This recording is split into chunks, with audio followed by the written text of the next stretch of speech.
Hello, my name is Sarah O'Kelly, and I love Southern food. Perhaps you already knew this about me. Perhaps you already know the Geo, the glass onion. This is the West Ashley restaurant that I run with my business partner, Chris Stewart. There we strive to make damn good Southern food. Think deviled eggs, fried catfish, country sausage, shrimp and grits, peach cobbler. This is the food that we grew up eating in Georgia and Alabama. Perhaps it's the food that you grew up eating in South Carolina, North Carolina, Louisiana, Florida. Or perhaps it's simply the food that you've come to love while living in the Low Country. We believe it's this food that ties us together. And furthermore, we believe it's this food that ties us to the folks that really make it possible. These are the hardworking souls, the farmers, the fishermen. I believe they're the true unsung heroes of the food world, and I'd like to take this moment to salute them.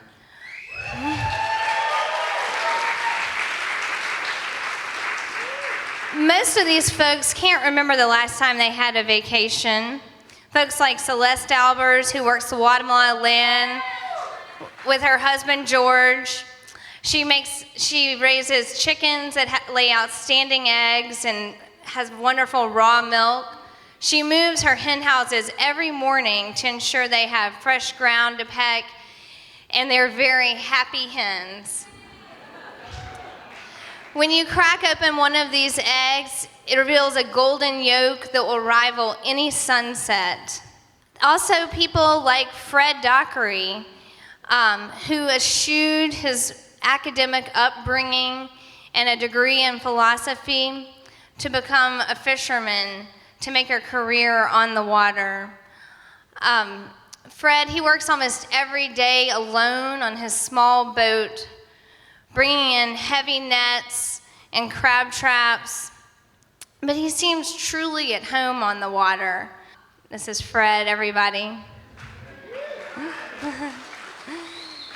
His young son, he has an interest in the water as well, and he saved up his money to buy a boat. And when I asked Fred about it, you know, if he had to wonder whether or not he might be better off doing something else, Fred said he didn't have to wonder, that he knew he'd be better off doing something else and that he'd be better off doing something else as well. But this is what he's drawn to. A lot of these folks, they came to their passion from other careers where they were making more money, but they just were drawn to it. And these are Fred shrimp. They really glisten like gems. Also, folks like Alan Benton from Tennessee. He's raised the craft of curing pork to an art form. He learned the art from his grandparents, who literally lived off the land, surviving in the depths of Southern Appalachian poverty. Now Mr. Benton's bacon and hams, they're sought after around the nation, but he still speaks with the honest-to-goodness modesty of a small-town Southern gentleman. Also, folks like Wes Melling of Curious Farms in Monk's Corner. Wes, he left years at a desk job in the Midwest to start up his hydroponic greenhouse from scratch. There, he and his wife, Juanita, grow picture-perfect tomatoes and this absolutely beautiful Bibb lettuce, allowing us to enjoy these delicacies even in the depths of winter.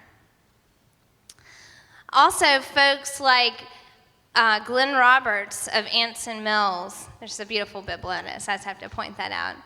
Glenn Roberts of Anson Mills. He's the founder, and he was inspired by his mother's memories of heritage grains and to bring back heirloom, there's Glenn, in a field, which is where he is a lot of the time. He's inspired to bring back these heirloom grains, Carolina gold rice, and corn that makes grits that you would not believe.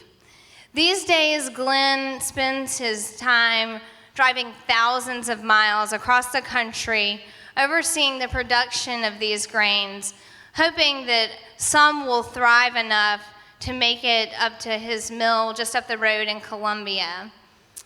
There, all of the orders are milled on demand, ensuring this just incredible freshness. And I truly salute Glenn. Also, folks out at Keegan-Fillion Farm in Walterboro, Mark and Annie, and that's our partner Bubba, they raise grass-fed beef, heritage pork, free-range chickens. Mark still works his day job as an industrial salesman, and he only sees Annie on the weekends, but they deem it worthwhile.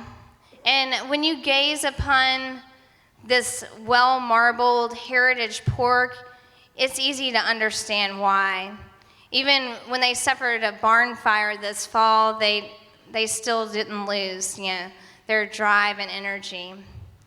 I'm lucky I get to see these folks every day, and here, some folks y'all get to see today. Dave Merritt and Jamie Tenney, they've truly paved the road for craft brewing in South Carolina, and we're so lucky to have them up in North Charleston. They believe that bigger is not necessarily better. They keep their organic production small, ensuring incredibly fresh, nuanced beer. And if y'all are having one of those beers right now or a glass of wine, I'd say let's raise it in a toast to these hardworking souls who make our lives who make our lives incredibly richer and infinitely more delicious day after day. Thank you.